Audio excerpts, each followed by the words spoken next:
Hi there, welcome to Grain TV. I'm Kevin McNew. It is Friday, May 19th, and an update in the markets. Let's take a look at Grain Edge's trade platform and see what the action was like today.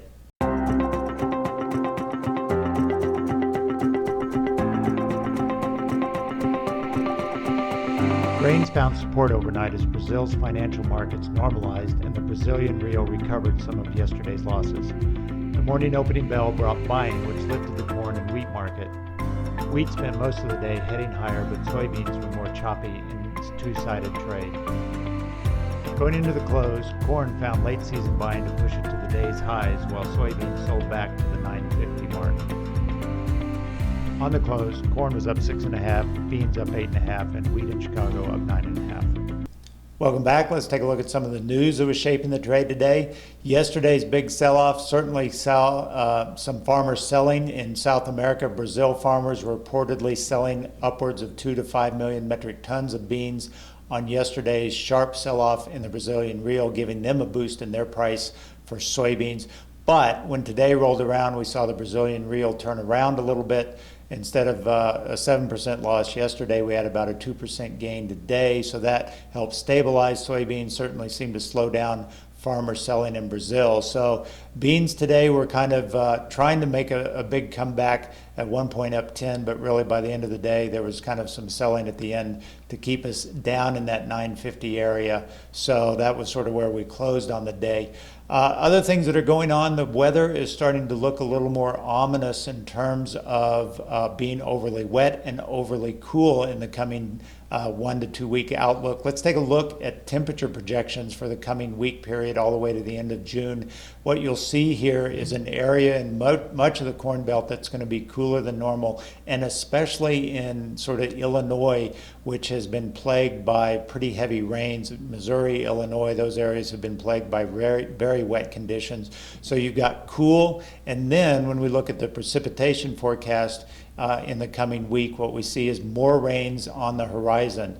You know, we're expecting to see some rain over this weekend. They got some rain this morning or yesterday and into this morning in Illinois. So more rains are on the way, continuing to sort of plague the wet conditions that are going on there. When we look at satellite imagery data provided by our good friends at Planalytics, we can see pretty substantial impacts on greenness in that Illinois area. As you look at the map on the left here, this is the greenness measure on a change basis from last week, and what you can see is those yellow areas are areas where greenness is actually declining relative to the week prior. And on the right, what's interesting to note, even though we don't have state or USDA national numbers on crop conditions, the state of Illinois has released their first crop condition report as of last Monday.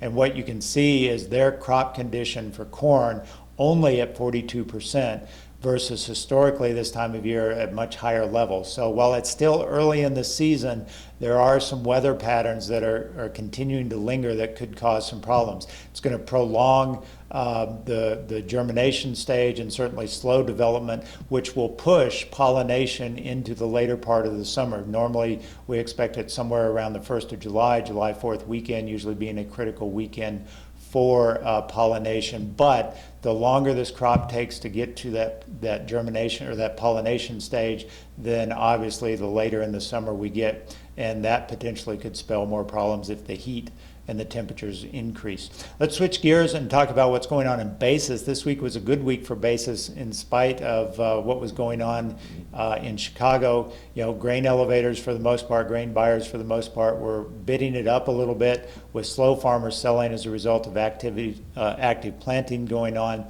And of course the sell-off in the futures really sort of kept farmers from even thinking about making any cash grain sales. So we did see both corn and bean basis on average up about 2 cents a bushel this past week, but there were some fairly sharp differences. First of all, in corn, what we saw, which was interesting, was river basis was actually up pretty substantial. We saw very good strength upwards of 5 to 8 cents along the Mississippi and Illinois rivers. On the other hand, corn plants were not as aggressive to bid it up, only about 1 cent on average across the 140 corn ethanol plants we track here at Grain Hedge.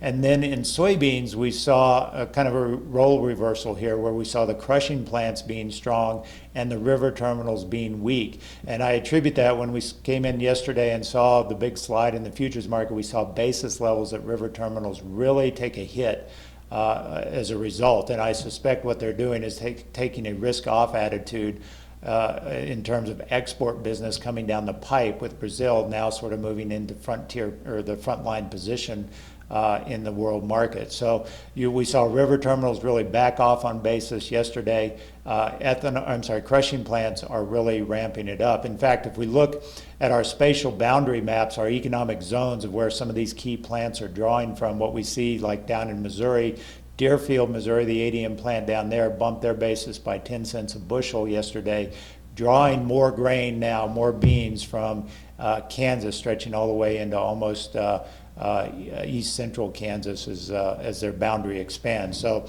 that is certainly beneficial. We'll probably see more of those opportunities as farmer selling starts to slow for probably a good part of this next month or so. That's all we've got for today on Grain TV. As always, if you'd like to learn more about how we can help you, visit us online at grainhedge.com. Have a great weekend. We'll talk to you on Monday.